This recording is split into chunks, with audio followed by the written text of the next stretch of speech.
Hello and welcome to day 2 of the Public Sector Debate Competition. I'm Paula Shea, a communication specialist here at the TIU and your host for this match. This is the 4th staging of the Public Sector Debates Competition, and we're happy to have you join us, whether you're here at 6 Saxthorpe Avenue or via our social media platforms. This year's competition got off to a great start yesterday, and if you're just joining us, remember you can catch up on all the exciting matches either on our Facebook or YouTube channels. Continuing the action today, we have Team Development Bank of Jamaica and Ministry of Tourism who are set to debate the Moot. Be it resolved that the Government of Jamaica should deprioritize sectors where the country lacks a competitive advantage. Unfortunately, Team DBJ could not join us this morning, but I'm sure we'll have some very compelling presentations from the Ministry of Tourism team. I know we're all excited to get the match started, so first I'll invite Team Opposition, that's the Ministry of Tourism, to introduce themselves.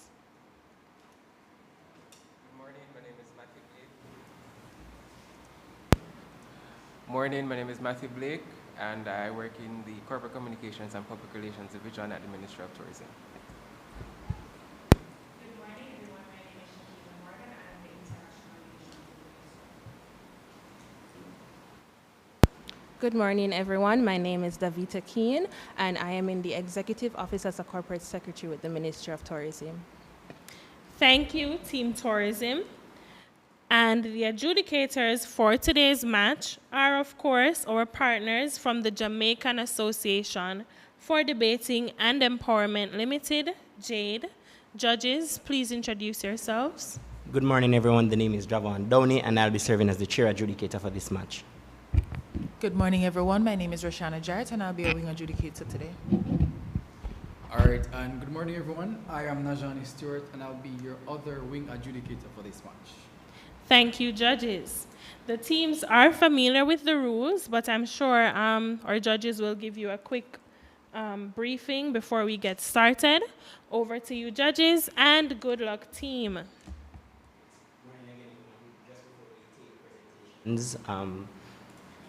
Just a reminder that for your allotted speaking time, which varies from 7, 6, and 5 minutes, your first and last minutes are protected times. That means that you will not be asked POIs. Because you're without an opponent, every POI that the judges pose to you will be mandatory. The reply speaker has the responsibility to respond to the questions that we'll be asking for the cross-examination and the reply and the points of information, rather, fulsomely in the reply presentation. That's it. So at this time, we now welcome the first speaker on side opposition. Here.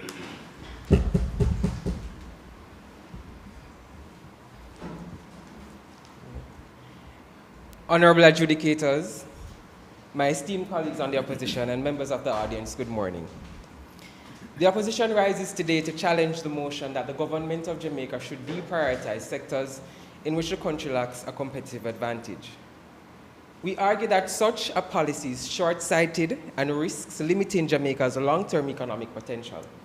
Instead, the government should continue its effort towards economic diversification, harnessing Jamaica's unique comparative advantages in non-competitive sectors, and positioning the country for sustainable growth in the global economy. Adjudicators, before delving into our arguments, let us define the key terms of the Moot.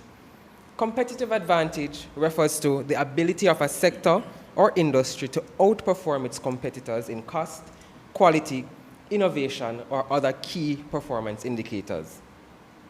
Deprioritize means to reduce the government's focus, investment, or policy attention allocated to a sector. We interpret this Moot through the lens of long-term economic sustainability. A narrow focus on sectors with existing competitive advantage ignores the potential for growth in non-competitive sectors, which can be nurtured to achieve long-term success. Persistence produces prosperity. Adjudicators, diversification create economic resilience and sustainability. A diverse economy is a resilient economy. By investing in non-competitive sectors, Jamaica can reduce its reliance on just a few industries and build a robust economic foundation. Prioritizing sectors where Jamaica lacks a competitive advantage contributes to diversification, which is essential for long-term sustainability. If we were to only focus on current sectors that have advantages, that would limit our diversification efforts and make us vulnerable to shocks. Point of information. So because we are faced with limited financial resources, isn't it better that we pool all those resources into the areas that are actually producing and gaining returns for us as a country, as opposed to continue spreading money across areas that are not producing returns? So we agree that strategic investment is needed on the government's part. However, we disagree that deprioritizing a sector would achieve that long-term sustainability that we want. So instead, we propose that you strategically allocate resources instead of pulling back support from a sector. So I continue. So we have the example of sugar and banana from our history. Sugar was the leading export at one time. However, the sector's competitive advantage eroded due to high production costs and global competition. As preferential trade agreements weakened, sugar and banana industries faced a sharp decline, severely impacting the country's GDP and leading to job losses. And this prompted the government to invest in tourism, mining, and services to diversify the economy. We can even look just more recently at the COVID-19 pandemic and the impact where it devastated the tourism sector, which is about 30% of our GDP. And with borders closed, tourism revenues plummeted. And sectors like agriculture and telecommunications had to adapt quickly, where agriculture saw increased demand for local produce, and telecommunications and energy had to keep the economy functioning through remote work and digital services. And just last year, Hurricane Beryl disrupted tourism and agriculture again. Yet sectors like telecommunications and energy showed resilience. The government worked with private sector to restore services and demonstrated the need for diverse industries to cushion against disruptions. The decline of these sectors underscores the danger of over-reliance and dependence on just specific sectors and shows how diversification into other sectors can protect the economy in the long run. Supporting diversification by prioritizing sectors without a current competitive advantage is essential for ensuring Jamaica remains adaptable, economically stable, and future-proof. Adjudicators, the government plays a crucial role in the development of sectors that do not yet have a competitive advantage and may never ever develop a competitive advantage. Strategic investment is required to support industries that are critical to Jamaica's future growth. The government has and must therefore continue to prioritize sectors where a competitive advantage does not exist or may never exist due to their essential and most times interdependent nature on some other sectors, for example, renewable energy and technology. The government must continue to provide resources, infrastructural support, and policy incentives to foster growth in these industries, especially when we take into consideration the implications of not having some of these critical industries, like technology. For example, cybersecurity. Jamaica doesn't have a competitive advantage in cybersecurity now, but we see where the need for investment in that area is important with the cybersecurity attacks on public sector entities, private sector entities. Points of information. All right, so you speak of diversification, which is one of the benefits to be had from continuous investment in these sectors. But one, how are we then guaranteed that these sectors will, in fact, over time, reap some form of reward for the government where we are allocating scarce resources that could be put into sectors that are, one, giving us a return, and two, are more in need of this investment? How then are you going to guarantee us on your side of the house that we will get a return on this investment in terms of diversification? Well, the point that we're making is that some of these sectors, there is no guaranteed return on investment, but they are so essential to our country's survival, they're so essential to the holistic nature of economic development that if we don't prioritize them, then other sectors won't grow. If we don't prioritize technology, agriculture can grow.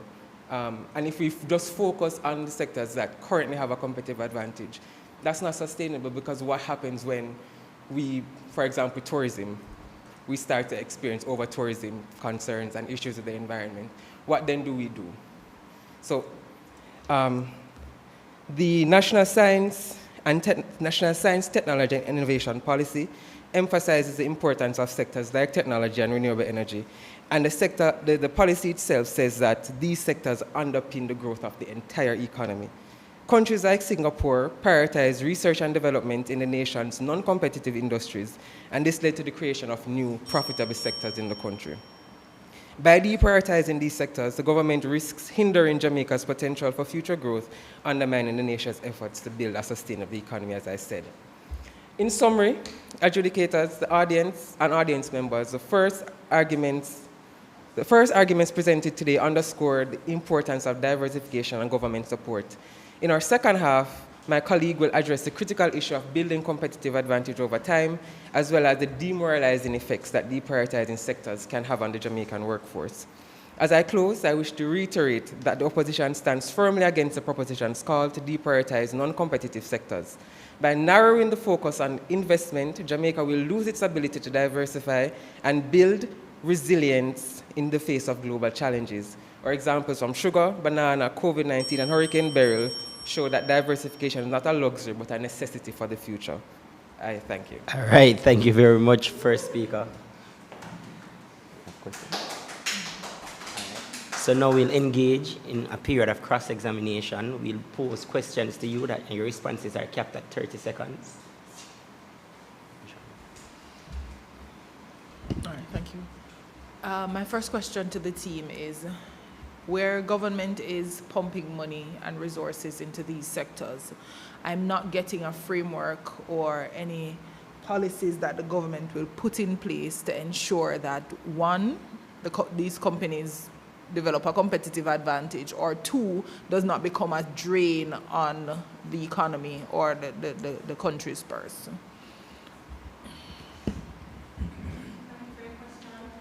Based on the current policies that we have in place, such as the Aspire framework, the point that we're saying is that competitive advantage should not be the end result, and on its own is not a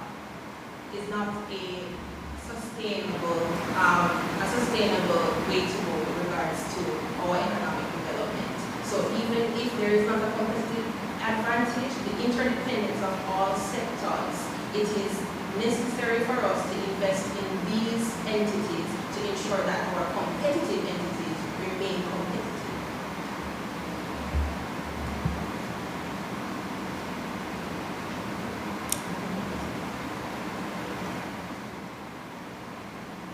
All right. How do we reconcile the need to continue investing in the essential sectors where we have competitive advantage with your call for us to still maintain investment in these other sectors whilst both sectors are competing for limited resources? So the reconciliation is also the interdependence. We acknowledge that tourism, being a golden sector, would not have the advantage it has if it wasn't for comparatively advantaged sectors such as culture. Culture does not monetarily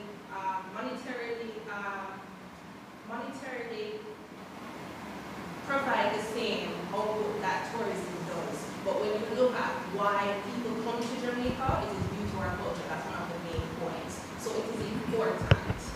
We know the importance, and so does the government. Could you engage with the idea, though, that despite the fact that these sectors are not,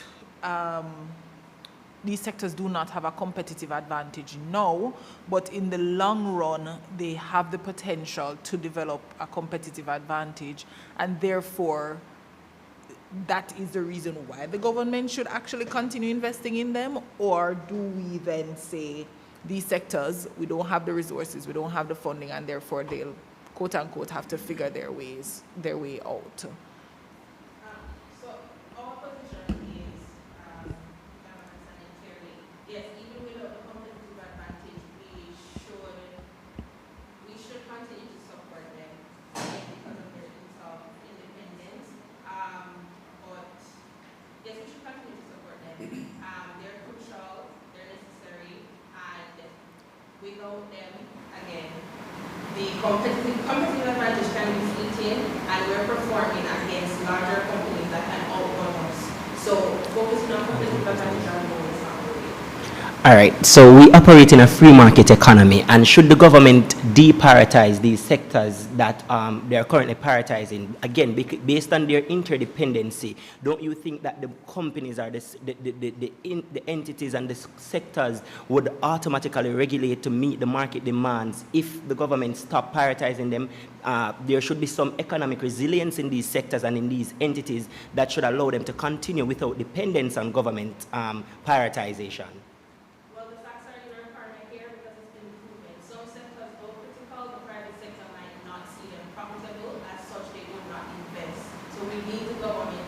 The government has realized that certain sectors, without their help, they would die, and without them being at a certain level, Jamaica would not be able to have sustainable growth or achieve sustainable growth. All right, thank you very much for engaging in this spirit of cross-questioning. We'll now invite the second speaker to continue the case for side opposition.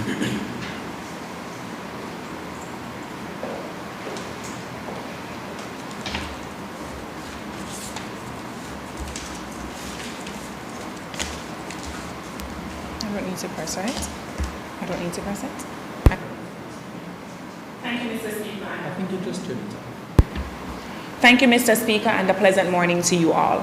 As the second speaker from Team Opposition, I restate our stance that deprioritizing sectors that lack a competitive advantage is not the way to go. In this regard, I will build on the foundation laid by my first speaker, who clearly established that diversification creates economic resilience and sustainability, as opposed to deprioritizing sectors based on competitive advantage, and that the government support is critical for the development of emerging sectors. This morning, I will present to you two key arguments that solidify our stance. One, building a competitive advantage is a process, and on its own, it does not build a sustainable economy. Competitive advantage doesn't come out of thin air, Mr. Speaker. It must be built over time through strategic investments, nurturing, and policy prioritization. Countries like India and China did not always dominate the tech space, but they invested, innovated, and persisted until they did. Additionally, Jamaica should avoid economic strategies that are purely competitive in nature due to its limitations. Many successful sectors, Mr. Speaker, globally were not initially competitive, but were developed with targeted support. Jamaica's tourism sector is a prime example of this. That was transformed from an underdeveloped area to a major economic driver with government intervention and a long-term strategy. But would Jamaica's tourism sector be the success it is today without the support of sectors where Jamaica holds a comparative advantage, such as entertainment or culture? Mr. Speaker, a simple Google search showcases that Jamaica's global advantage in tourism is not simply due to our beautiful beaches or the sun, sea, and sand, the 3 S's, or our all-inclusive hotels, but our culture, the spirit of our people, music, food, rum, our culture once more, and the warmth that we exude. Experiencing such a culture are among the top reasons that persons visit Jamaica. It is clear, Mr. Speaker, that the successes of the tourism sector is dependent on sectors, as stated before, such as agriculture and entertainment and culture. Point of information. So if I'm following your line of argument, and I asked a question earlier, what is the end product for on your side of the house? Because the examples you're using are industries that we would have invested in and that ended up becoming or having a competitive advantage. But based on what your first speaker was saying, we're not necessarily working towards ultimately becoming or having a competitive advantage in these sectors that we're discussing in this debate. So what's the end product? Thank you for your question. So as my first speaker was saying, the end goal for us is not to have all sectors being competitive, but to have all sectors being properly allocated resources. Because if you look at the sectors such as agriculture, yes, it is a comparative sector, however, it's not competitive on the global market. But is it that we're not going to invest in agriculture because it is not competitive for Jamaica and we're not benefiting as we would like? It is essential for us. Hotels depend on the agriculture to boom. So yes, tourism as our top earner, which I will go further into in my speech. Tourism as our top earner depends on agriculture. So is it that we're going to stop investing in agriculture wholesomely or limit our investment in agriculture just because it is not competitive? So that's a stance that we're taking, to just invest properly and allocate our resources as the government sees fit. It is clear that the successes of the tourism sector, as I was stating, is dependent on the sectors such as agriculture, culture, and entertainment, in which Jamaica has more of a comparative advantage than a competitive one. The Jamaica Tourist Board was established in 1955 to promote tourism, despite Jamaica not having an immediate competitive advantage in the sector.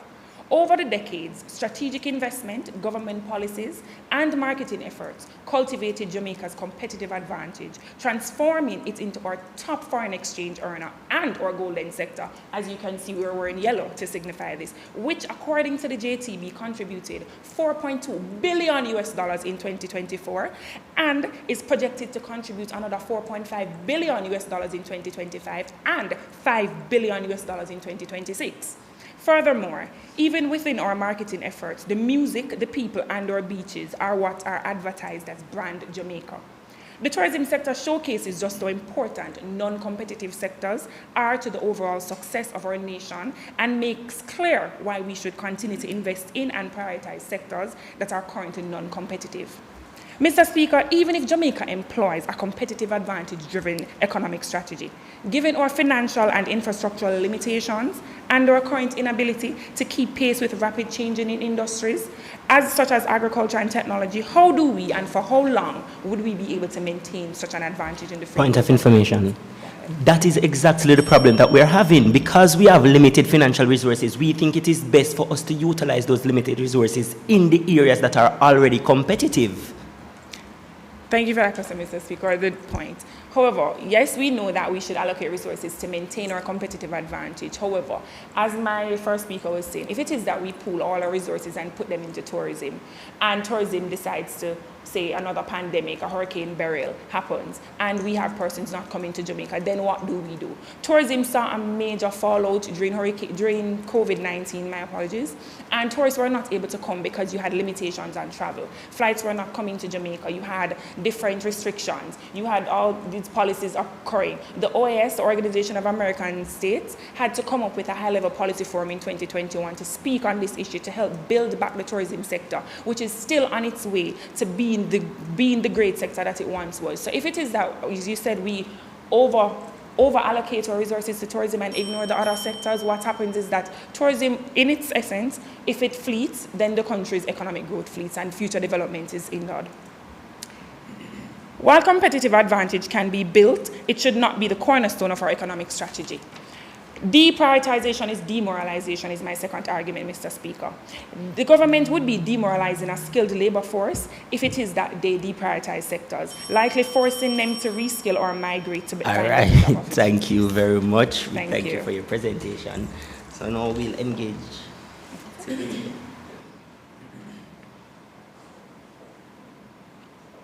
So now we'll engage in a second period of cross-examination where we'll field questions to you.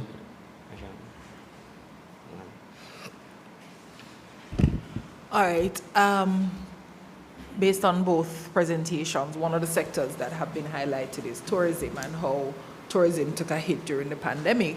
But I'm sure we'll also appreciate that a lot of sectors, very few sectors actually, quote unquote, managed during the pandemic, including some of these sectors that do not have a competitive advantage.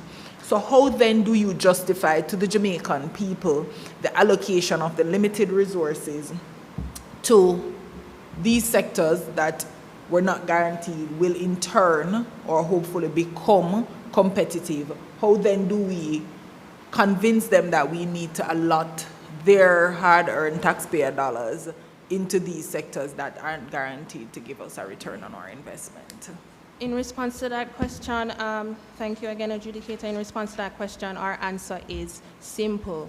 Jamaica should not place all its eggs in one or two baskets of uncertainty or insecurity. It is proven that tourism, be it our golden sector, it is, as a small island development state, it is not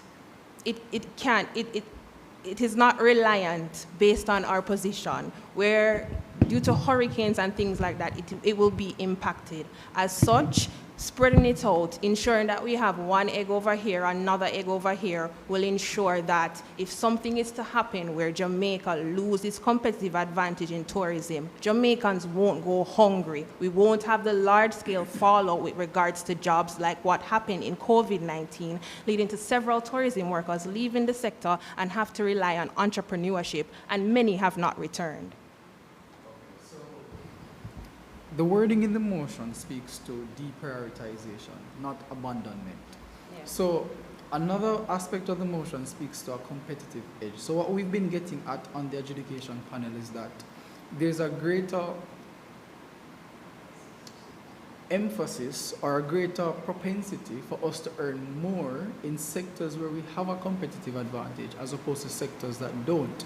So what we're saying is, if it is that we are investing more heavily, we're prioritizing these industries, we're not saying that, the motion is not saying that we're going to abandon these other industries. Money is still going to be invested. How then do you reconcile the idea that we are prioritizing these cash cows, if you will, and not focusing most of our emphasis or our resources on these other alternative industries? How do you reconcile that distinction? We reconcile it because based on our position, again, as a small island developing state, we are already at a disadvantage when it comes to certain sectors. There is a large gap technological-wise. So even taking 2 million or 3 million away from industries such as technology, such as health, would be a disadvantage to the Jamaican people in ensuring that we achieve inclusive economic growth and sustainability for all. All right, so let's say we take your arguments, right, that we don't deprioritize these other sectors that we don't have a correct competitive advantage in. How exactly do we regulate these investments in these sectors? What does it look like? Is there a model? Is there a specific policy or a guide that we will be utilizing to chart this path forward? Yes, Mr. Speaker, so there are several models. So based on the national investment policy, it highlights how we would use public-private investment. So we would approach the private sector, but even so, the government acknowledges that the private sector only wants to invest in what they can get a return on, and there are still things that are critical, and so the government must do what the private sector can. It is laid out in the Aspire framework that was released and announced by the Prime Minister in November 23, 2024 via the JIS, and it's also in line with Vision 2030. Jamaica has learned from its past that we cannot just focus on two industries. Even if it's not competitive, the advantage is there for the Jamaican people overall. All right, a follow-up to the previous question asked. We mentioned communication, we mentioned technology, but history has shown us that we haven't made much stride in these sectors despite the fact that government continuously invest in these sectors. When we look at the advancement of technology, there are areas in Jamaica where you still can't get a proper Wi-Fi signal. There are areas in Jamaica where you can't get a proper phone signal. And if we continually invest in these sectors with the intention of advancing and developing these sectors, and we've seen where we're not making the kind of progress that we should be making, how then do we say we continue or we do not deprioritize these sectors? Well, to that point, thank you again, adjudicator, but to that point, history has actually shown us through the National Science and Technology and Innovation Policy that was released in 2022, and also again the Aspire framework, that the government acknowledged that though they acknowledged the critical nature of these sectors, enough was not done. And that's why they went ahead to reprioritize the need for us to invest in such sectors. So Jamaica notes that it was not doing enough. Enough was not being pumped into it, and that's why it was prioritized in 2024. More questions? All right, so there's no more questions. So at this point, we'll pause for 1 minute to allow the reply speaker to put the finishing touches on that presentation, and then we'll take that presentation.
All right, so that is time. We now take the presentation from the reply speaker. Here.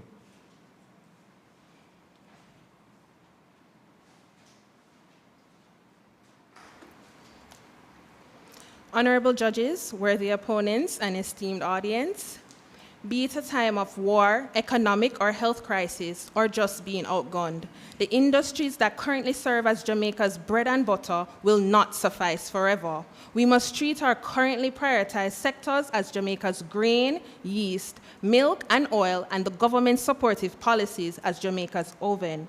Only such an approach will ensure that Jamaica will never go hungry.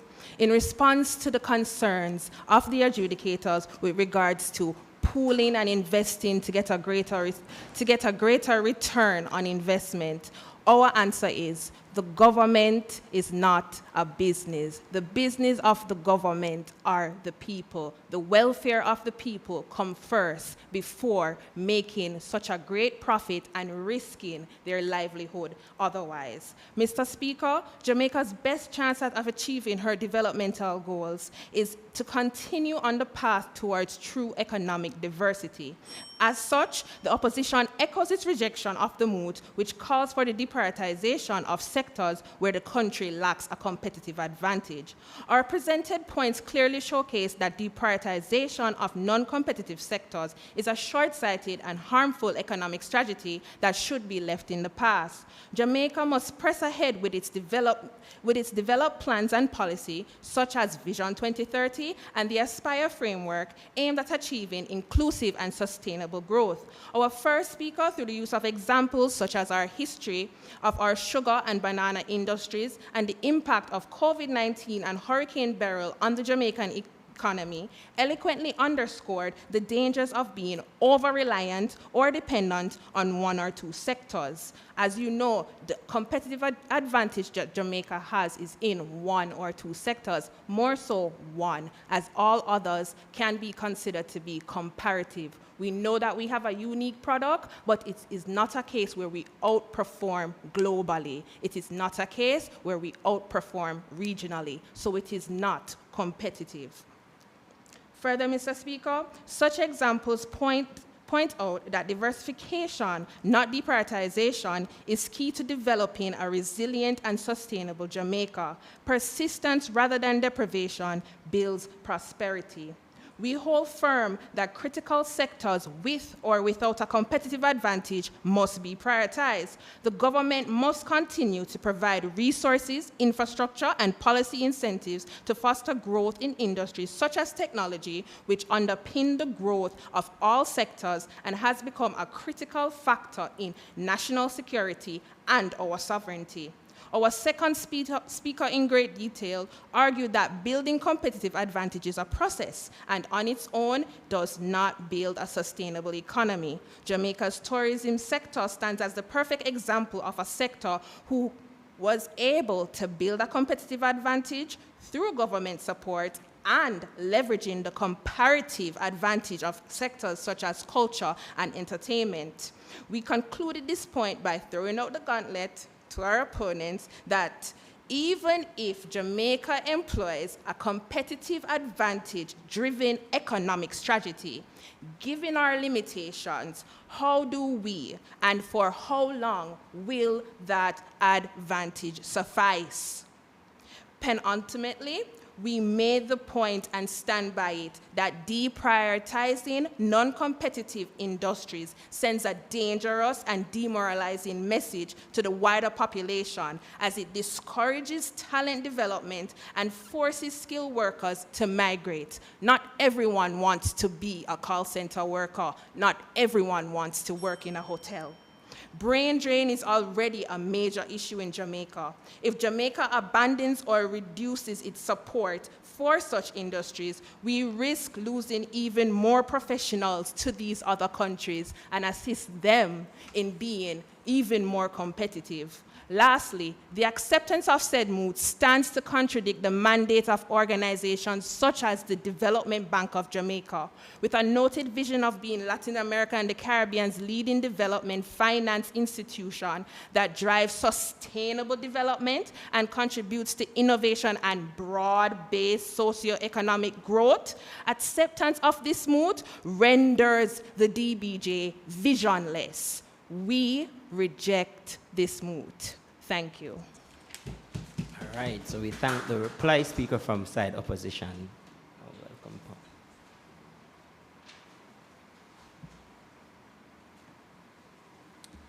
Paul. Ladies and gentlemen, team opposition has been very persuasive in their arguments. I hope the judges will decide. And so on to the next order of business is that the judges will now depart for their deliberations before returning to let us know their final thoughts on the match. While the judges deliberate, we want to encourage those of you joining us online to share your own views on the moot in the comments. Thank you again, team, judges, and viewers. The next person you hear from will be the chair adjudicator, who will sum up the match and announce the winner, or in this case, the points gained by team opposition. For those of you online, stay tuned and we'll be right back. Thanks again for joining.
All right, so good morning, everyone, and welcome back to the match. The motion for this round, the moot rather for this round, was be it resolved that the government of Jamaica should deprioritize sectors where the country lacks a competitive advantage. All right, so now let's examine the debate that unfolded. As was previously explained, the motion never called for an abandonment of the sectors that we don't experience a competitive advantage, but rather it places emphasis on prioritizing the sectors that we do have a competitive advantage in. In other words, the sectors that provide us with a cash cow are the sectors that we have the comparative advantage in. The burden of the opposition in this debate was to prove to us why we should not deprioritize the sectors why we should not deprioritize the other sectors, and we thought that you did a fair job at that. However, it would have been helpful to show us what prioritization actually looks like, right? So it would have been good if you told us, ladies and gentlemen, what does this entail? Does it mean that we increase the funding available to these sectors? Is it that we bring in more technocrats or more experts in these sectors to help further grow and develop these sectors? That would have been helpful to bolster your case and bolster your argument if you gave us a clear-cut picture of what prioritization looks like and contrast that against deprioritization. One of the biggest concerns that we had was that there was no clear outline to guide the process. We got through the cross-examination, the policies that are in place, such as the Aspire framework and the other frameworks that you mentioned, right? But the mechanism to facilitate these processes was not clearly fleshed out, and that would have been more helpful and impactful if it had been done by the first speaker in the debate, right? To come and set up the context of what the status quo is. Why are we challenging the status quo, or why are we maintaining the status quo? That would have been helpful if you had came and give us a clear-cut idea of, okay, so we prioritize these sectors when we do this, this, and this. And now we are saying that we should continue prioritizing, or we should continue investing in these sectors in these tangible or in these material ways, right? So the framework or the mechanism that you are lobbying for should have been outlined in the first speech, and that then being bolstered throughout the presentation, as just leaving it up for us as the judges to prompt you for how exactly we are going to do this prioritization through cross-examination. Right? It would have also been nice to tell us what does the end product look like, because the reality is that we cannot facilitate or we cannot prioritize these sectors in perpetuity, especially because, as the team acknowledged, the sectors are already competing for limited financial resources. So give us a clear mechanism of what does this prioritization look like? Is there a timeline? Is there a time frame in which we say, okay, so we're going to continue prioritizing these sectors for the next 5 years, for the next 10 years, and by then they will become self-sufficient. So, we can, again, because your whole point is diversification of the economy to build resilience, right? So if we are going to prioritize these for the next 5 to 10 years, and then when they are resilient and self-sufficient, we will again go back to the drawing board and broaden our horizon to prioritize other emerging industries that would have been coming about in that time, right? We got this idea of comparative advantage being what we should pursue, and that we get benefit from the sectors because of some interdependence, which was a reasonable claim. This could have been further warranted and impacted, however, to make it more impactful. So show us exactly how the comparative advantage comes about, and tell us why is it that we should continue doing this, right? So, as I wrap up, I just want to caution the reply speaker to be mindful of what is included in the reply. Though you have it pre-prepared in these debates, especially when you don't have any opponents, it is useful to be agile and adaptable to only review the points that were actually mentioned or actually spoken about by the team. Because while she had some other points, because time restraints and all that, she never got to speak about all of the points. But some of the points were still included in your reply speech. So just a caution to be very mindful and actively engaged and listen to the debate as it transpired. But overall, you guys did a very good job. And with that said, you would have ended this match on 271 points. And we thought that the best speaker from the team would have been Miss Davita Keane. All right, thank you. I now hand over to Paula Shea.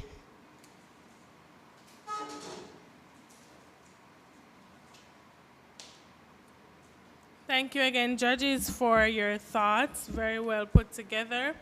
And my commendations to the team for what the judges shared was a very good job. So, what's next? You can look out for your new Moot assignment and who you will be challenging for the next round. So, you have about a week to prepare. So, until then, all the best and keep those debate gears grinding. Thank you as well to our viewers for joining online. And you can stay tuned for our next match, which starts very shortly. Thank you again for joining.